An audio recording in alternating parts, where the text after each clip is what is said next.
Good morning, everybody. I'm Zach Blanchard, and this is Political Brew. Joining us at the table this morning, Democratic political strategist BJ McCollister, Republican political strategist Garrett Mason, and activist and podcast host Genius Black. Good morning to you all. Good morning. First, absentee early voting is underway for the June primaries. All eyes will be on the 2nd Congressional District this year. Republicans Mike Sobolewski of Phillips and Austin Terrio of Fort Kent both hope to run against Democratic incumbent Jared Golden. They agree on pretty much everything from the border crisis to the economy, as well as lowering taxes on businesses. We look at what happened with free trade, and I think we saw a decimation of rural America. I'd like to see deregulation, get the government out of our lives. I think that's incredibly important. Stop the unfunded mandates. But ultimately, Terrio is really the one with the money and support here. BJ, are you expecting this one to go to Terrio? I do think it will go to Austin. I mean, he clearly has the support of the establishment. He has the endorsement from Donald Trump, and so I think that he will cruise to victory on primary day. Garrett, the big question is if he has what it takes to beat Golden. Yeah, I mean, I wouldn't throw that so sure. I mean, I think this is going to be a low turnout primary. I think, especially in presidential years, there's a lot of people who think that the primary already happened when Donald Trump was on the ballot. So I think there might be some misconstruation with that. I don't even know if that's a word, but with the with the Republican electorate. So I'll be interested to see how that shakes out. And if you have a small primary number, it could mean it's anybody's game. So we'll see what happens. And Genius, this is, of course, a more rural, conservative part of the state that really supports the former president. Trump, as BJ mentioned, has endorsed Austin Terrio. Do most voters care about that? Yes, I think that the conservative voters definitely care about that, as well as some of our more liberal voters. But I noticed that all the talking points are very familiar, everything that they're talking about, the rhetoric, and it's clearly leaning towards people that support Trump and just kind of where that party is right now. So it kind of feels in line. I don't actually know who will win, but I think they're saying those kind of bright phrases and catchphrases that people expect and will use to make decisions. So yeah, people care. Next, Oxford County Sheriff Christopher Wainwright will be able to keep his job. Governor Janet Mills made the decision this week after county commissioners asked her to remove him from the position. A complaint they submitted to the governor cited numerous incidents, including a case where the sheriff asked a deputy to show leniency to an acquaintance and improper disposal of firearms. The governor ordered a hearing to consider all the facts in the case, and the judge in that hearing ultimately recommended Wainwright keep his job. Genius, the governor essentially said his mistakes didn't justify removing him from office. Was this the right move? I don't know that it was the right move. However, I think that because he was elected, that there should be a high threshold. I actually agree with that part.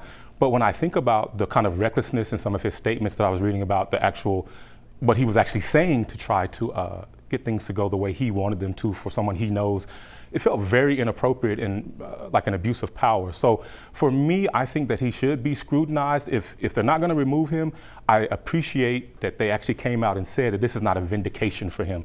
It sounds like he made horrible decisions and wasn't very professional.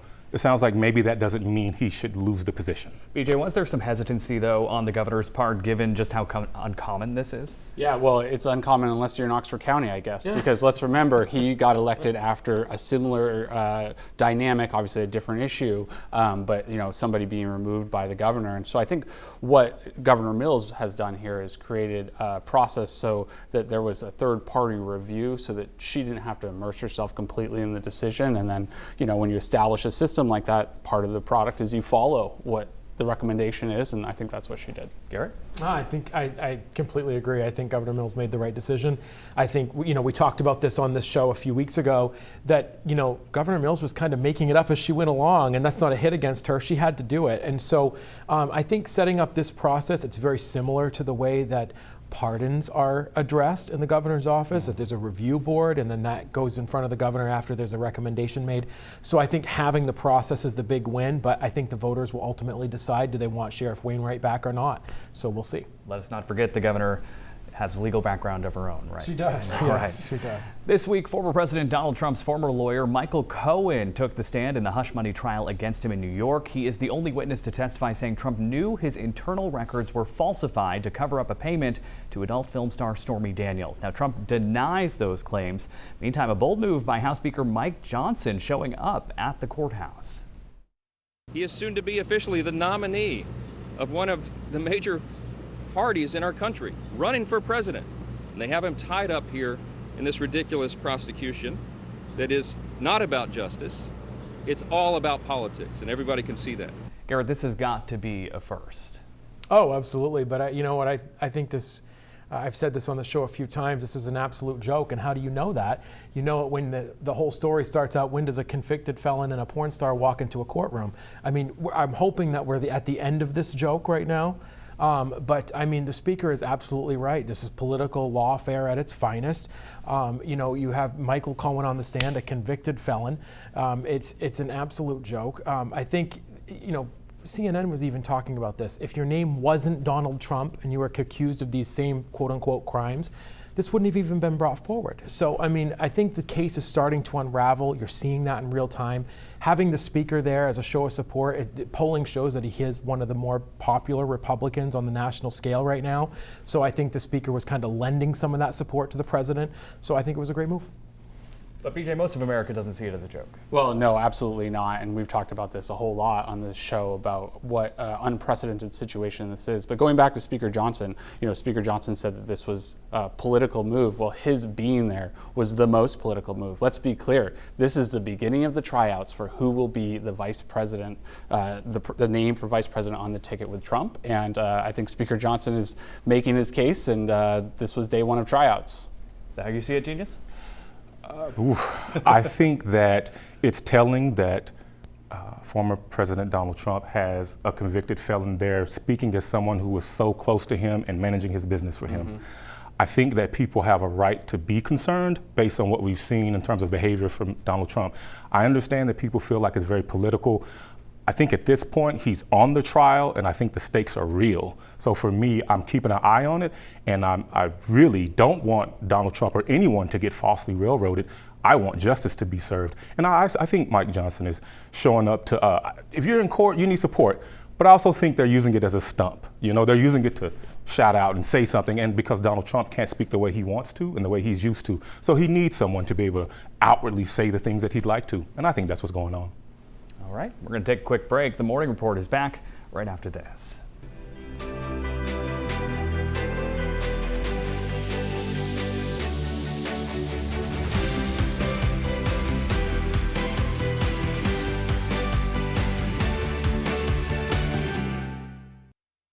Good morning, everybody. I'm Zach Blanchard, and this is Political Brew. Joining us at the table this morning, Democratic political strategist BJ McCollister, Republican strategist Garrett Mason, and activist and podcast host Genius Black. Good morning. Good morning, everyone. First, an intense day of testimony before the commission investigating the deadly Lewiston shootings. The gunman's family members speaking out, including his sister and ex-wife, some sharing how they tried to get help but never knew they were expected to take his guns, or about threats he made. They also were critical of law enforcement for not doing more. Now, BJ, does this change things? Well, look, what we're hearing from the family members is that they wanted additional pathways, and this is exactly what came up this legislative session when lawmakers were debating the red flag extreme risk protection order laws, creating a pathway for family members to have the ability to help people in these situations. And I think what it does show is that there is a true need for that additional path in Maine law, and I hope that in the next session lawmakers act on that. Garrett, does it up the ante at all? I think it just shows kind of what we already knew, is that there's, you know, the family should not have to be responsible for taking guns away. They shouldn't have to be responsible, you know, for doing the job of law enforcement. And that was the intent of the yellow flag law, which is now being followed in huge numbers here in the state of Maine, that it wasn't followed then. So it's more of like, why wasn't the law followed? I think it just adds fuel to that fire of law enforcement did not act in the way that they should have. So it's heartbreaking to know what they're going through, you know, family that's been in that town for a very long time. So it's heartbreaking for them. Absolutely. And Genius, aside from the emotional processing of this tragedy, do you expect any accountability on the part of law enforcement? No. To be completely honest, I don't expect that. I will say this, what I would like to see, back to the emotional processing, is that it stands out to me that the family was critical of law enforcement. I think that because of how society plays out and how law enforcement behaves at times, that there's like some rebranding and some re-behavioring that needs to happen so that people can and feel comfortable reaching out to them in certain situations. Of course, that didn't happen, and we all experienced a deep tragedy. But do I think that law enforcement will be reprimanded or punished or no, to be honest, I don't.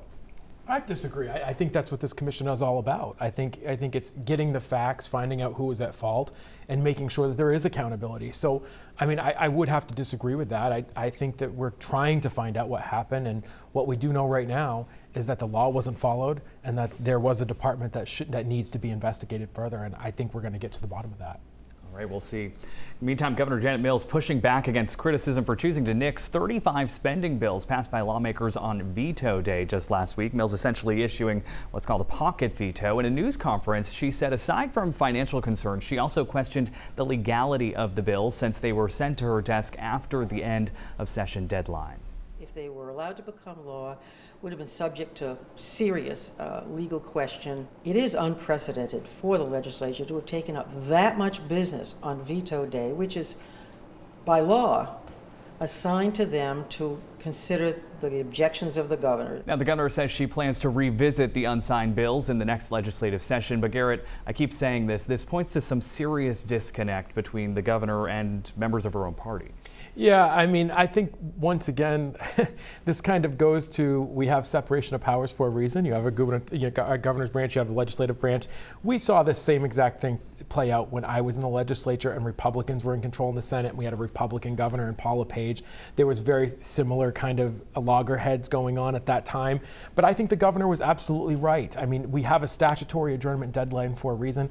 I had bills that were coming out of that process and appropriations on that last day, as a lobbyist, that I was very concerned about and wanted to see pass.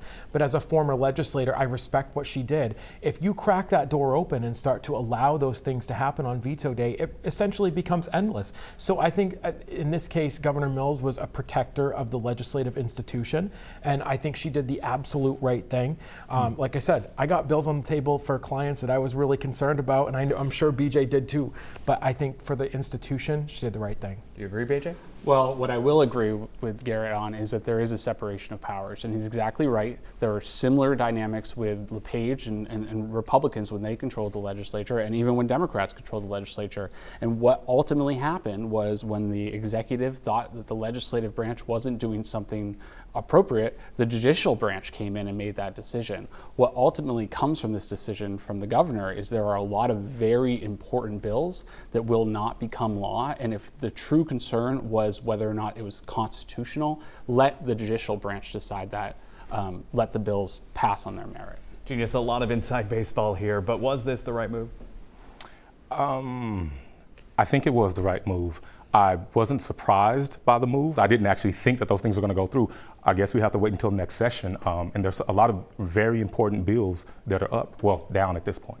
And I think one thing I would just add on to what BJ said is that, I think that's right. Like, the judicial does come into play, but they have always been extremely hesitant to get involved when it comes to two branches of government coming at each other. And that we saw that under Governor LePage, and this is more of a theoretical conversation, not a disagreement, but they've always been very hesitant to get involved. And I think that might be what the governor was trying to avoid, is getting the court involved when she knows that they're just going to kick it back and say, you follow your own rules, it's not my problem. All right. In national politics, former President Donald Trump has accepted a challenge thrown out by President Joe Biden. Donald Trump lost 2 debates to me in 2020. And since then, he hadn't shown up for debate. Now he's acting like he wants to debate me again. Well, make my day, pal. I'll even do it twice. So let's pick the dates, Donald. I hear you're free on Wednesdays. Now, Trump responded on social media saying, let's get ready to rumble. These will be unconventional debates. The pair will go head-to-head on CNN on June 27th. According to the news organization, the debate will start at 9 p.m. and will be held in their Atlanta studios with no live audience. The president also announced he and Mr. Trump have agreed to a second debate on September 10th on ABC. Genius, looks like they've also agreed to cut mics if the candidate goes over time. Do you think this will really be able to, or they'll be able to control the candidates here? I think that we'll witness more control than we normally do in these types of moments, but able to control these candidates, no. I don't think that is exactly what will happen. I think that we'll all get something from it. I'll just point out that, I was talking to my teenagers about this, and my daughter tells her brother, my son, about this, and he said, get some popcorn. I think that it's going to be intense is what I think is going to happen. And I'm here for it, and I'm glad they're going to actually debate. Yeah, Garrett, the former president obviously understands the power of TV, but is he going to be able to succeed in these settings without that live audience energy he's used to? I just have to point this out. That TikTok video with President Biden, I mean, there was like 14 cuts in that thing. I mean, it was bad. No, that should have never come out of a social media office. But I mean, you know, in answer to your question, I mean, with President Trump, listen, President Trump's been through this rigmarole many times. He knows what he did. Listen, I will be the first to admit in his series of debates in 2020, they weren't great. Like, he didn't do a great job. He tried to play the aggravator. It didn't work out. So I think you're going to see the same Donald Trump, but I think his tactics are going to be different. I also think it's great that there is debates that are happening early. We have election month, and much to the chagrin of many Republicans, we have election month happening, and you need to get those messages out in June, not in September, October. The election's already over by then. So I think it's great that it's early. I think it's important for the American people to pay attention, and unfortunately, it's going to be round 2 of Trump-Biden. BJ? Well, I love the TikTok video, so kudos to the social media team. But the debate itself will be fascinating to watch because there's such a small number of undecided voters in this election, and so really they have 2 different jobs to do. You know, I think that Biden has to do work to reassure the Democratic base that is questioning some of his decisions, and Donald Trump has work to do not to reassure his base, but to get those Haley voters maybe to come back home. And so they're going to be operating on 2 different planes, trying to accomplish 2 different things that aren't mutually exclusive. They both can succeed. Regardless, I guess grab the popcorn, right, Gina? Yes, exactly. Let's wrap things up with winners, losers. Keep it quick, please. BJ, we'll start with you. I'm gonna be selfish. The winner this week is me. I got engaged, and so that's the winner of the week. And the loser of the week, unfortunately, are all the advocates that were pushing for those bills that the governor has decided to pocket veto. A lot of good things died. Garrett? I think I'll give BJ my winner of the week. I'm very happy for you and wish you guys many years of happiness. But I think my loser for the week this week is legislative Democrats. You know, they didn't get their work done in the time that was required. There was a lot of good bills that died on the table, and it lands squarely in their feet. So I have to give that to them this week. Genius? So I don't have a loser, but I do have a winner, Senator Susan Collins, because she was voted the most partisan bipartisan senator for, I believe, 9 of the last 11 years, and has finished first or second for the last 13 years. And I really feel like in a place like Maine, as well as nationwide, the level of vitriol and of divisiveness, kind of demonization of whoever's on the other side, I think is debilitating. So I appreciated that she was shouted out in front of everyone for actually straddling the line, stepping across the aisle, and things of the such. I know she can be polarizing, but I appreciated that. All right, we'll leave it there. Thank you guys so much. That's going to do it for this week's Political Brew. The Morning Report is back right after this.